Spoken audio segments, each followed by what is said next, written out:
జనసేన అధినేత పవన్ కళ్యాణ్ నామినేషన్ దాఖలకు పిఠాపురం నియోజకవర్గం నుండి వేలాదిగా స్వచ్ఛందంగా తరలివచ్చిన టీడీపీ, జనసేన, బీజేపీ నాయకులు, కార్యకర్తలు, అభిమానులు, ప్రజలకు తెలుగుదేశం పార్టీ తరపున కృతజ్ఞతలు తెలుపుకుంటున్నట్లు తెలుగుదేశం పార్టీ రాష్ట్ర అధికార ప్రతినిధి పిఠాపురం మాజీ ఎమ్మెల్యే వర్మ అన్నారు. పిఠాపురం మహారాజాకోటలో గల తెలుగుదేశం పార్టీ కార్యాలయాల్లో ఏర్పాటు చేసిన మీడియా సమావేశంలో మాజీ ఎమ్మెల్యే వర్మ మాట్లాడుతూ అత్యధిక మెజారిటీతో పిఠాపురం ఎమ్మెల్యేగా కొణిదెల పవన్ కళ్యాణ్ గెలవడం ఖాయమని జోస్యం చెప్పారు.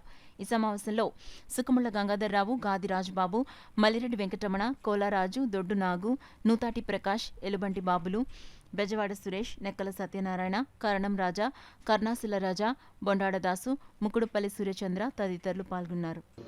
భారీ మెజార్టీతో ఈ పిఠాపురం నియోజకవర్గంలో గెలుస్తారన్న ప్రజలు నిర్ణయించారని చెప్పి ఆ నిర్ణయమే నామినేషన్కి తండోపతండాలుగా వచ్చి మద్దతు పలికారని చెప్పి తెలియజేస్తా ఉన్నాం. ఏది ఏమైనా 20 రోజులు కూడా ఇంకా గట్టిగా పనిచేసి ఇంకా మెజార్టీకి ఓటింగ్ యాడ్ అయ్యే విధంగా మొత్తం కేడర్ అంతా 2 పార్టీల కేడర్ పనిచేయాలని చెప్పి అందరికీ ఏతో కలుపుతూ సెలవు తీసుకుంటాం. ఇన్ని వేల మంది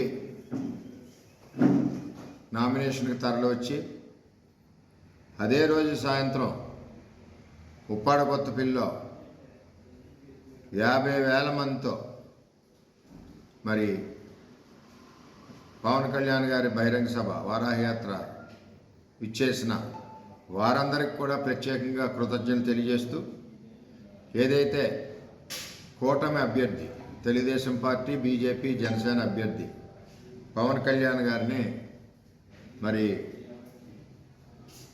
అశేష మద్దతు పలుకుతూ ఉప్పాళ్ళలో వచ్చిన జన సముద్రం అందరికీ కూడా పేరు పేరున నమస్కారం తెలియజేస్తాను.